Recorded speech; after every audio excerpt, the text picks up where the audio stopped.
చెరువులు గుంటలు ప్రభుత్వ భూములు పెద్ద వాళ్ళే కబ్జాలు చేసుకొని అనుభవిస్తున్నారు.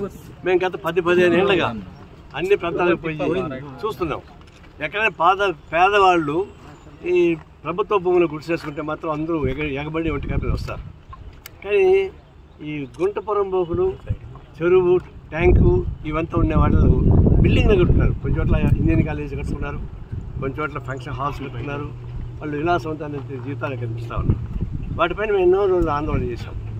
ప్రభుత్వం పరిశీలన పెట్టింది. ఇప్పుడు ఎందుకైనా మంచిది, రేవంత్ రెడ్డి ముఖ్యమంత్రి అయిన తర్వాత ఈ కుంటలు చెరువులు మొత్తం కూడా ఖాళీ చేయించడానికి ఒక సంస్థ ఏర్పాటు చేశాడు. హైడ్రా సంస్థ ఏర్పాటు చేశాడు. సక్సెస్ చూద్దామని అనుకున్నాం. కానీ ఎన్ కన్వెన్షన్ అధినేత చాలా సినీ ప్రముఖుడు ఆయన నాగార్జున, ఆయన బిగ్ బాస్కే బాస్ ఆయన దీన్ని ఆక్రమించుకున్నాడు. సరే ఏదో ఒక ఎకరం 2 ఎకరాలు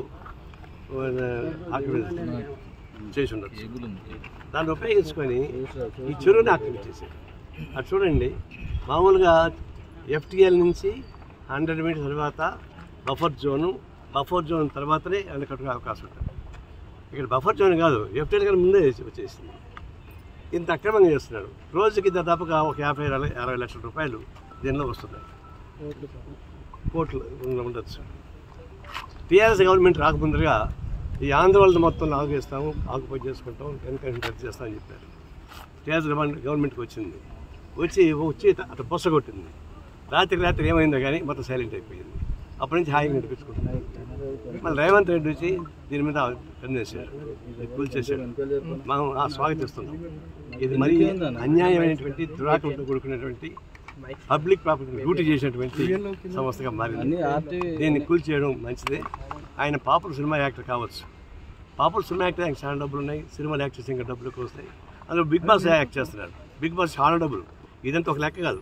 ఇట్లాంటి 10 పోయినా బిగ్ బాస్ డబ్బులు వచ్చేస్తాడు. ఎందుకు అంత కక్కుర్తి ఎందుకని? అదేమంటే FTL లోపల కానీ ఉంటే నేనే కూర్చేస్తానని పగలగలుగుతున్నాను. ఆ సినిమాలో డైలాగ్ పలుకోండి. ఒకటే కూర్చొని 100 మంది కొట్టేస్తానంటే కొట్టేస్తుంటారు, వాళ్ళు పడిపోతుంటారు పాపం. అది సినిమా డైలాగ్ అనుకుంటారు.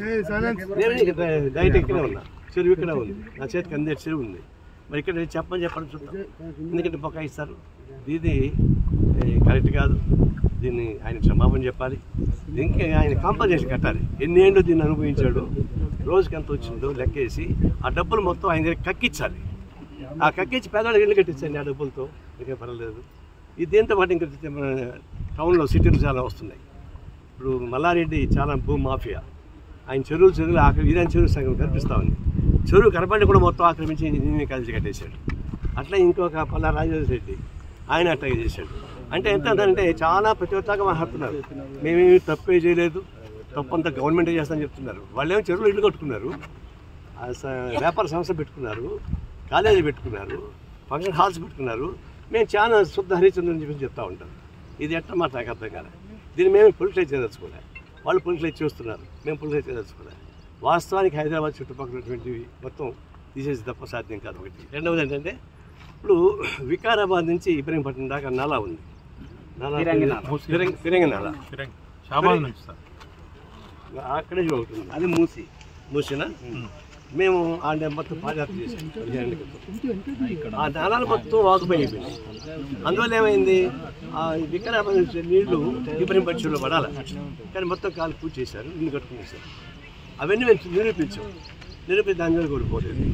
అందువల్ల వాటర్ ప్లాంట్స్ సంబంధించి, చెరువులకు సంబంధించి, వాటర్ కాలువలకు సంబంధించి ఇవన్నీ ఇట్లా కబ్జాలిపోతుంటే అప్పుడు వర్షం పడితే ఏమవుతుంది, అవి ఊళ్ళ మీదకి వచ్చి పడుతున్నాయి. ఇప్పుడు ఒక 10 వర్షం పడితే కూడా వచ్చి ఊళ్ళో నిలబడుతాయి. అర్థం ఈ కాలువలు, దానికి తగిన గుంటలు, చెరువులు పూర్తి చేసినందువలన ఆ వర్షానికి ఏం తెలుసు పాపం, ఎక్కడ పల్లెడి అడిగిపోతాయి, వచ్చి ఊరి మీద పడుతున్నాయి. ఒక అరగంట వర్షం పడితే 10 గంటలు జామ్ అయిపోతాం హైదరాబాద్ సిటీలో. దీనికి కారణం కూడా ఇట్లాంటివి. అందుకే ఇవన్నీ ఇది ఒకటి కాదు, ఆరంభం సూరత్వం కాదు. హైదరాబాద్లో ఇట్లాంటివన్నీ కూడా మొత్తం ఖాళీ చేయించమని, అట్లా ఖాళీ చేయిస్తే కమ్యూనిస్ట్ పార్టీగా మీరు సపోర్ట్ చేస్తామని చెప్తున్నాం. హైదరాబాద్ చుట్టూ ఉన్నటువంటి నలాలు కానీ, చెరువులు కానీ, గుంటలు కానీ మొత్తం దాన్ని వెకే చేయాల్సింది. చేస్తే కాలుష్యం నుంచి బయటపడడానికి అవకాశం ఉంటుంది, వాటర్ లెవెల్ పెరుగుతుంది, తర్వాత ఆక్సిజన్ వచ్చే అవకాశం ఉంటుంది. రెండవది ఏంటంటే కొన్ని ఇండ్లు పడగొట్టడానికి చేస్తున్నారు. ఇక్కడ మాకు ఒక అభ్యంతరం ఉంది. కొంతమంది ఈ నోటరీ సంతకం పెట్టి నోటరీ ద్వారా 4 సెంట్లు 5 సెంట్లు అమ్మేశారు. కొన్ని వాళ్ళు ఏం చేశారు, ఇల్లు కట్టుకున్నారు. ఇల్లు కట్టుకుంటే ఇప్పుడు ఆ నోటరీ వాడు పోయాడు, ఆ భూమి గవర్నమెంట్ది, ఎవరు కట్టుకున్నారు, ఇప్పుడు పోయి దాన్ని కొట్టేయడానికి ప్రయత్నిస్తున్నారు.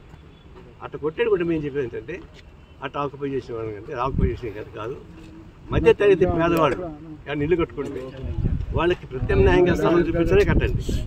లేదా అది గుంటలు పరమలు కాకపోతే వాళ్ళకి రెగ్యులైజ్ చేసి డబ్బులు వసూలు తీసుకోండి. అంతేగాని కుట్టేస్తే నేషనల్ వేస్టేజ్ అవుతుంది. అందుకే అట్లాంటి మధ్యతరగతి పేదవాళ్ళకి సంబంధించి అన్యాయం జరగకుండా ప్రత్యామ్నాయం వేయండి. లేదా వాళ్ళకి రెగ్యులైజ్ చేసి వాళ్ళకి 50% 60% డబ్బులు ఎక్స్ట్రా చేసి కట్టుకోండి. అందువల్ల 2 రకాలు చూడాలి. ఖాళీ చేయించడం ఖాయం, దానికి కమ్యూనిస్ట్ పార్టీ సపోర్ట్ చేస్తుంది.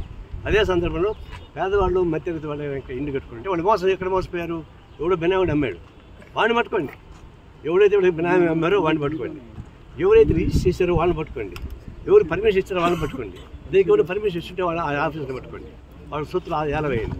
అందువల్ల అధికారులు వదిలిపెట్టి, అవినీతి పనులు వదిలిపెట్టి, దొంగ పట్టాలు సూసైడ్ సభ్యులను వదిలిపెట్టి ఎంజాయ్ చేస్తున్న అమ్మాయికి దొరికి బాగానే వాళ్ళు ఇబ్బంది పెట్టుకుంటుంది.